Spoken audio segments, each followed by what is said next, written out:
Shalom, selamat datang di artikel View. Assalamualaikum warahmatullahi wabarakatuh. Hai sahabat Ariel Wibowo, apa kabar kalian semuanya? Semoga kalian baik-baik saja. Untuk teman pekerja yang jauh perantau dalam negeri atau di luar negeri, yang jauh dari keluarganya seperti admin, semoga kalian semuanya dilindungi dan diselamatkan dalam pekerjaan masing-masing. Dan untuk sahabatku yang bersama keluarganya, semoga kalian sehat selalu dalam lindungannya. Amin. Episode 73, kisah seorang CEO muda yang berpura-pura culun.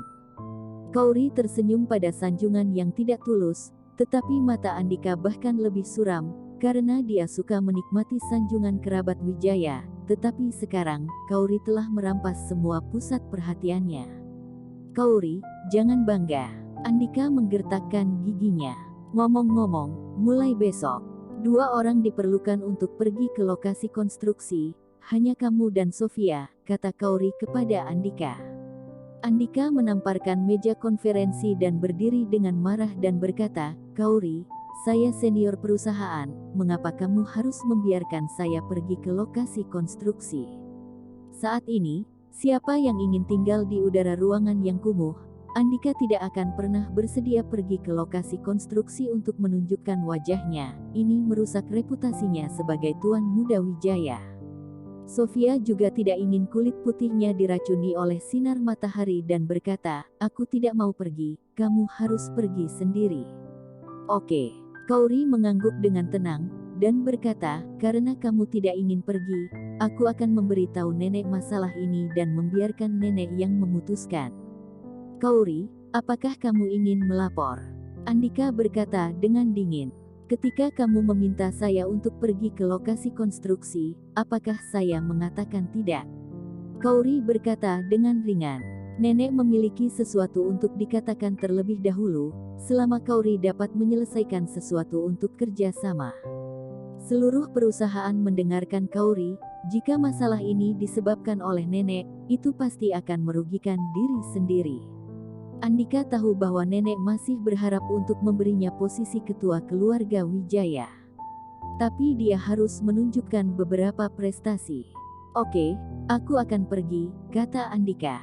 Kauri memandang Sofia dan bertanya, bagaimana denganmu? Sofia memiliki 10.000 keengganan di hatinya, tetapi Andika telah berkompromi. Apalagi yang bisa dia lakukan?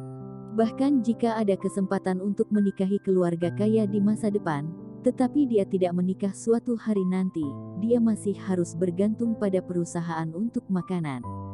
Pergilah, tapi jangan terlalu arogan, tinggalkan jalanmu sendiri, atau aku tidak akan membiarkanmu pergi di masa depan. Sofia mengancam. Kauri mengabaikan ancaman Sofia dan meninggalkan ruang rapat. Klub malam kota. Ariel mendengar Rehan berkata bahwa Bimo mengalami masalah dalam 2 hari terakhir, jadi dia datang untuk mencari tahu. Apa yang tidak diharapkan Ariel adalah dia benar-benar bertemu seorang kenalan di sini, Sultan. Sultan juga sangat terkejut ketika melihat Ariel. Dia datang ke Rehan untuk membantu menyelesaikan Ariel, tetapi dia tidak berharap Ariel ada di sana. Ariel, sungguh suatu kebetulan. Sultan sangat terobsesi dengan Kauri, dia telah mencapai keadaan gila, dan hari ini dia langsung mengambil 3 juta uang tunai untuk Rehan, berharap Rehan akan membantunya mematahkan kaki Ariel. Kamu mencari Rehan, apakah kamu membiarkan dia berurusan denganku? Ariel berkata sambil tersenyum. Rehan terkejut ketika dia mendengar kata-kata ini. Sultan baru saja menyebutkan bahwa dia akan mematahkan kaki seseorang, tetapi dia tidak mengatakan siapa orang itu. Melihat situasinya sekarang, bukankah itu adalah Ariel yang dia maksud? Saudara Rehan, jangan repot-repot, hadapi saja asal kakinya patah, 3 juta jadi milikmu. Sultan mencibir. Menurut pendapatnya, Ariel pasti akan berlutut di tanah dan memohon belas kasihan padanya. Ketidakberdayaan ini bahkan mungkin menawarkan tangan patuh Kauri. Keringat dingin di dahi Rehan seperti hujan. Sial, dia seperti melihat hantu. 3 juta ada di depan saya, tetapi uang ini. Apakah dia berani menyentuhnya? Sultan, ambil uangnya dan pergi. Rehan berkata dengan dingin. Kakak Rehan, kamu apa maksudmu? Sultan bertanya dengan heran. Dia mengatakannya dengan baik barusan. Sultan tidak menyangka Rehan tiba-tiba memalingkan wajahnya. Terakhir kali orang yang kamu panggil untuk memukulku apa itu dari Rehan? Tanya Ariel. Wajah Rehan pucat seperti tidak ada darah. Jadi dia buru-buru berjalan ke Ariel, menundukkan kepalanya dan berkata, Saudara Ariel, saya tidak tahu apakah dia akan berurusan dengan Anda. Kalau tidak, saya tidak akan pernah meminjamkan seseorang padanya. Kakak Rehan, apa yang kamu lakukan? Sultan tampak heran. Mengapa sikap Rehan terhadap Ariel begitu hormat? Orang ini adalah sampah terkenal dari keluarga Wijaya. 3 juta dikumpulkan. Siapapun yang mematahkan kakinya, Anda bisa mengambilnya. Ariel berkata dengan ringan. Sebelum Sultan mengerti apa yang sedang terjadi, beberapa anak buah Rehan berkumpul. Kakak Rehan, apa yang kamu lakukan? Aku di sini untuk memberimu uang. Anda, Kakak Rehan, suruh anak buahmu berhenti.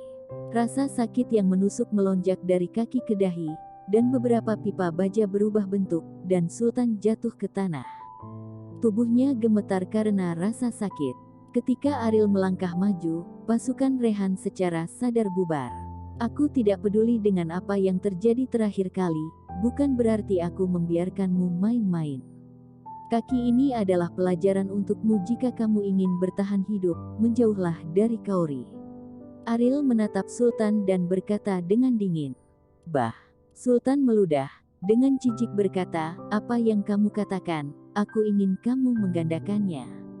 Ariel mengangkat kakinya, menginjak wajah Sultan, dan berkata dengan marah, ini adalah hal terakhirku, jika tidak, peringatan bahwa aku akan membuatmu terkubur. Kemudian Ariel menoleh ke Rehan berkata, buang saja, orang yang lewat melihat ke samping, tetapi tidak ada yang berani maju dan mengurus mereka. Apa yang terjadi dengan Bimo? Ariel bertanya pada Rehan.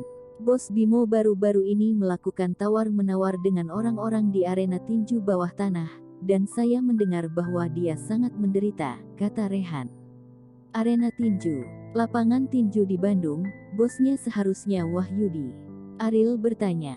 Pascal sekarang memiliki 3 lapangan tinju bawah tanah, semuanya atas nama Wahyudi. Saya mendengar bahwa Wahyudi tidak terbiasa dengan Bos Bimo yang keluar dari pegunungan, jadi dia ingin menghapus momentum Bos Bimo. Rehan menjelaskan. Ariel tersenyum samar, dan mengatakan, kontak bantuan saya untuk Bimo dan biarkan dia datang. Setelah menunggu lebih dari 20 menit, Bimo tiba di ibu kota. Ketika ia melihat Ariel, ia mengepalkan tangannya dan berkata, bawakan aku rokok. Ariel melotot tak berdaya.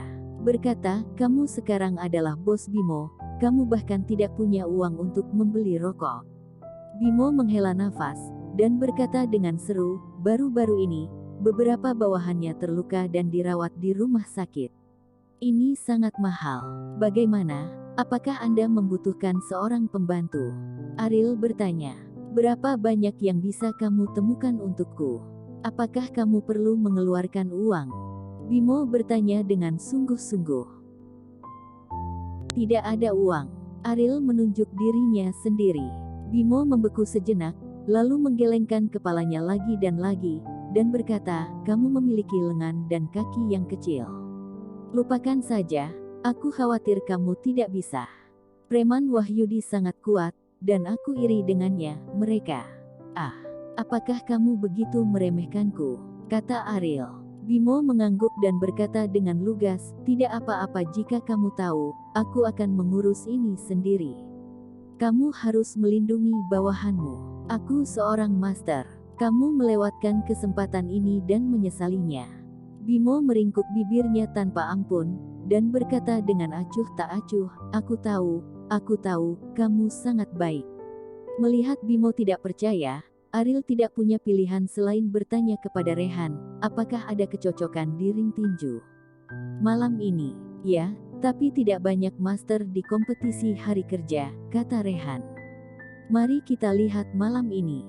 Ariel melemparkan sebungkus rokok kepada Bimo, dan melanjutkan sambil tersenyum, hemat sedikit, bosmu yang bahkan tidak mampu membeli rokok. Ini lelucon untuk mengatakannya.